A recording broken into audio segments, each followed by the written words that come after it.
नमस्कार मित्रांनो, इंग्लिश बोलण्यासाठी आज आपण बघूयात ABCD पासून सुरुवात करायची आहे आपल्याला।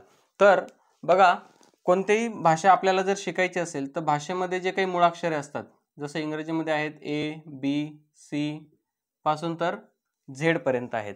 तर या मुळाक्षरांमध्ये जे काही वॉवेल्स आहेत ते आहेत A, E, I, O आणि U। हे 5 वॉवेल्स आहेत आणि जे उरलेले आहेत ABCD मध्ये ते आहेत कन्सोनंट्स। म्हणजे आपण मराठीमध्ये त्यांना स्वर म्हणतो आणि व्यंजन असं म्हणतो। जसं की अ पासून तर आहा पर्यंत हे मराठीमध्ये 14 स्वर आहेत, तसंच इंग्रजीमध्ये हे 5 स्वर आहेत।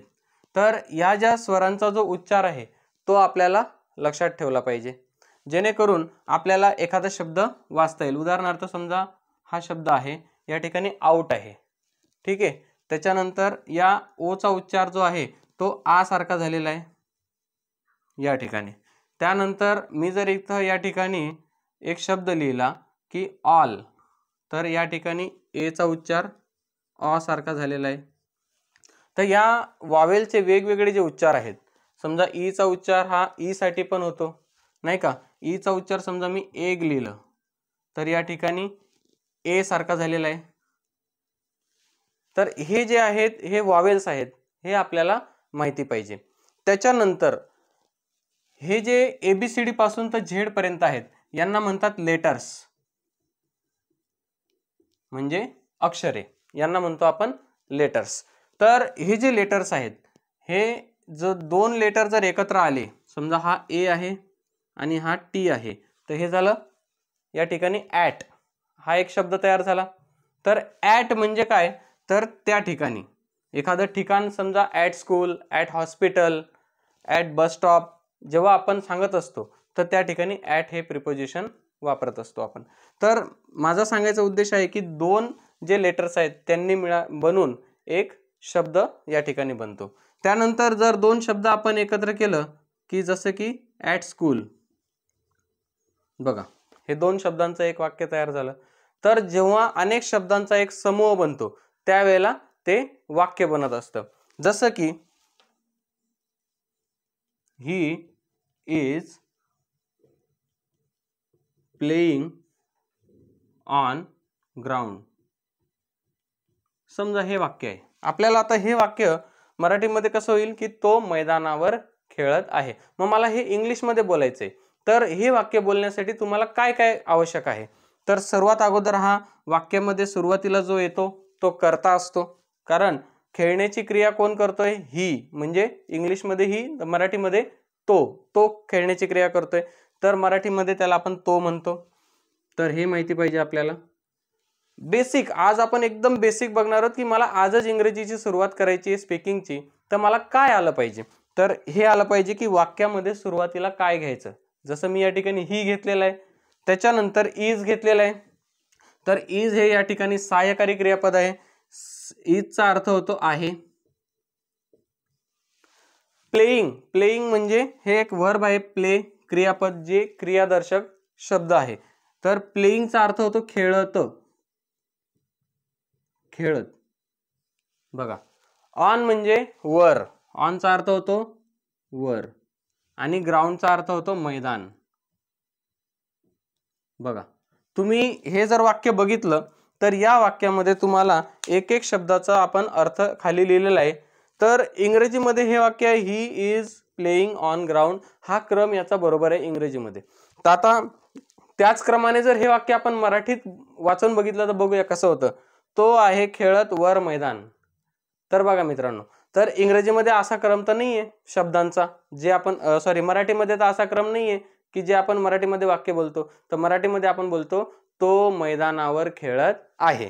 बघा मी या ठिकाणी हेच वाक्य लिहून बघतो की वरती लिहितो या ठिकाणी,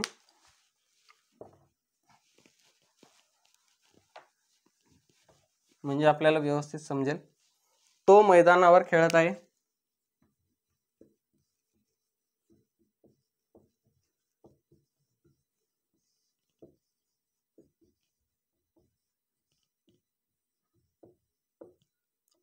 तो मैदानावर खेळत आहे।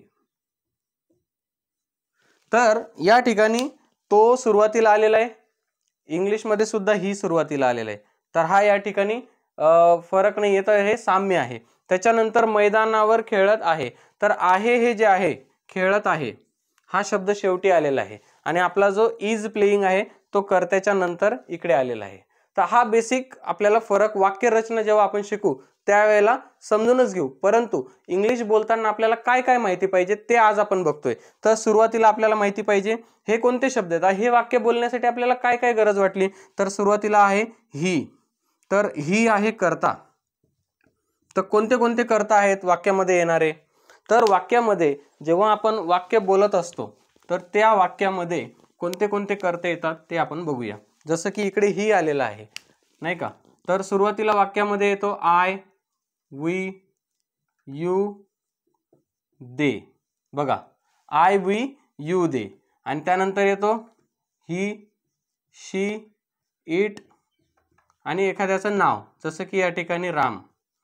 बघा हे वाक्यामध्ये सुरुवातीला येतात. जेव्हा आपण कोणतं पण वाक्य बोलत असतो तर ते वाक्याच्या सुरुवातीला हे येत असतात, हे आपण समजून घेतलं. त्याच्यानंतर इज, हा इज काय आहे, इजचा अर्थ होतो आहे. बघा तर हे सहाय्यकारी क्रियापद आहे, हे आपल्याला माहितीच पाहिजे. तर हे कोणाच्या सोबत येतं, जसं की आयच्या पुढे ॲम येतो, वीच्या पुढे आर येतो, we are, you are, they are, he is. बघा आपण हीच्या नंतर इज घेतले तर ही इज येतं, शी इज, इट इज आणि जर राम असेल तर राम इज. बघा आता याच्यामध्ये सुद्धा प्रेझेंट टेन्सचा आणि पास्ट टेन्सचा फरक आहे. हे सगळे प्रेझेंट मध्ये येतात. जर पास्ट टेन्स मध्ये असेल तर या ठिकाणी आय वॉज येणार, या ठिकाणी वी वेअर येणार, यू वेअर येणार, they were, he was, she was, it was आणि राम वॉज. हा या ठिकाणी म्हणजे आहेचा काय होणार, होता. या ॲम इज आरचा होतो अर्थ आहे, आर म्हणजे आहेत, या ठिकाणी अनेक वचनी, दे म्हणजे ते. तर हे पण आपण समजून घेऊ, कारण आपल्याला जेव्हा वाक्य बोलायचं असतं, जसं की मी या ठिकाणी तो साठी ही घेतलेला आहे, जर वाक्यामध्ये ती आलं असतं तर मी काय घेतलं असतं. तर या ठिकाणी बघा आय म्हणजे मी, वी म्हणजे आम्ही किंवा आपण, यू म्हणजे तू किंवा तुम्ही, दे म्हणजे ते, ही म्हणजे तो, शी म्हणजे ती, इट म्हणजे तो, ती किंवा ते. हे निर्जीव वस्तूसाठी, प्राणीसाठी आपण वापरतो. आणि या ठिकाणी कोणाचं तरी नाव पण आपण वाक्याच्या सुरुवातीला वापरत असतो. तर आपण बघितलं की इज या ठिकाणी घेतलेला आहे, पास्ट मध्ये आपण घेतलेला आहे वॉज किंवा वेअर. आणि जेव्हा आपण फ्युचर टेन्स मध्ये बोलतो, बघा फ्युचर हा पास्ट आहे, पास्ट म्हणजे भूतकाळ आणि फ्युचर, फ्युचर म्हणजे भविष्यकाळ. तर या ठिकाणी येतं शाल बी किंवा विल बी. बघा शाल बी किंवा विल बी. शाल बी आपण आय आणि वीच्या नंतर वापरतो, आय शाल बी आणि वी शाल बी. बाकीच्या ठिकाणी सगळीकडे आपण विल बी वापरत असतो. तर हे आपण समजलं. इज ची कॅटेगरी आहे टू बी. हे सगळे टू बी चे रूप आहेत प्रेझेंट, पास्ट आणि फ्युचर टेन्स मधले. पुढचा आहे शब्द प्लेइंग. तर प्लेइंग हा काय आहे, हा एक क्रियापद आहे. तर प्लेइंग हा जो शब्द आहे याच्यामध्ये मूळ क्रियापद काय आहे, प्ले हे क्रियापद आहे. जसं की बघा प्ले म्हणजे खेळणे, जसं की डू, डू म्हणजे करणे, राईट, राईट म्हणजे लिहिणे. जे आपण दैनंदिन जीवनामध्ये जे वाक्य बोलत असतो रोजचे, ते या ठिकाणी कम, कम म्हणजे येणे, गो म्हणजे जाणे. तर या ठिकाणी याला ING लागलेलं आहे. जसं इथं प्लेइंग आहे, डुईंग होईल, रायटिंग होईल, coming, eating, sleeping, dancing, reading, listening. तर अशा पद्धतीचं हे क्रियापद आहे. तर हे आपल्याला क्रियापद माहिती पाहिजे. पहिली गोष्ट म्हणजे आपल्याला कर्ता माहिती पाहिजे, वाक्याच्या सुरुवातीला येतो ते आपण बघितलं की I, we, you, they, he, she, it आणि एखाद्याचं नाव. त्याच्यानंतर आपल्याला टू बीचं रूप माहिती पाहिजे की प्रेझेंट मध्ये आपण ॲम इज आर वापरतो, पास्ट मध्ये वॉज वेअर वापरतो आणि फ्युचर मध्ये शाल बी विल बी वापरतो. आणि त्या ठिकाणी क्रियापद माहिती पाहिजे आपल्याला, जे क्रियादर्शक शब्द आहे. जसं की आता मी बोलत आहे, सो आय एम स्पीकिंग असं वाक्य तयार होईल.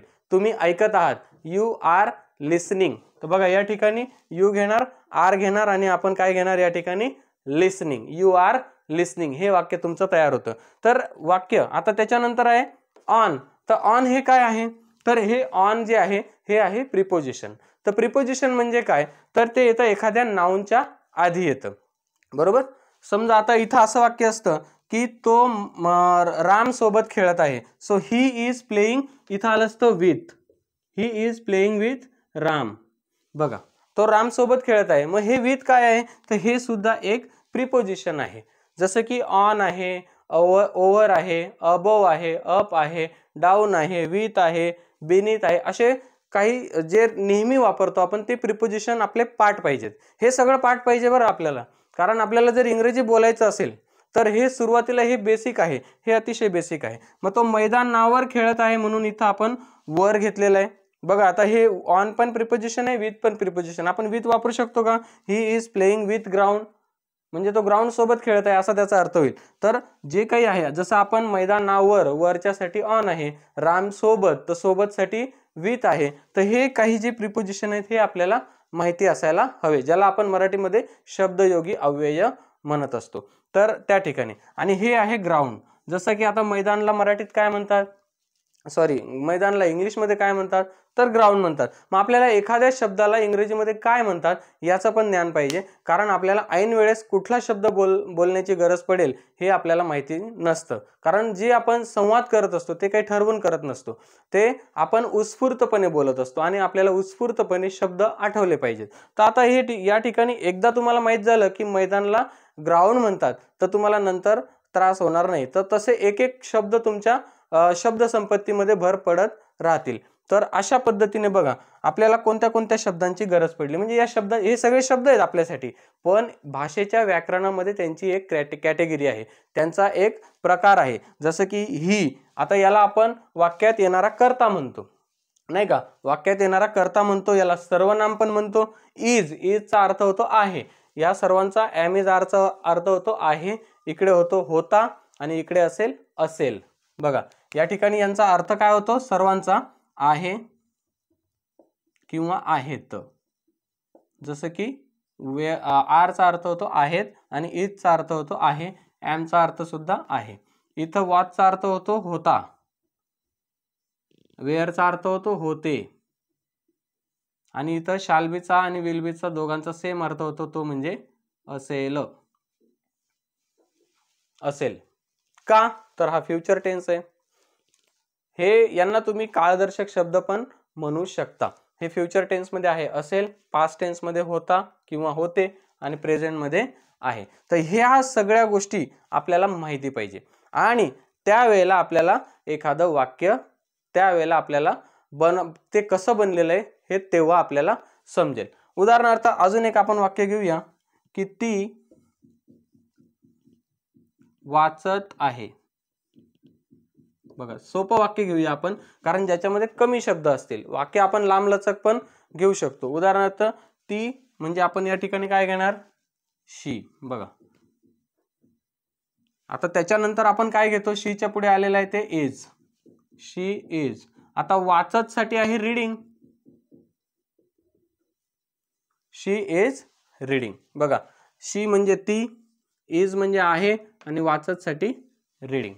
तर शी इज रीडिंग, ती कादंबरी वाचत आहे, शी इज रीडिंग अ नॉवेल.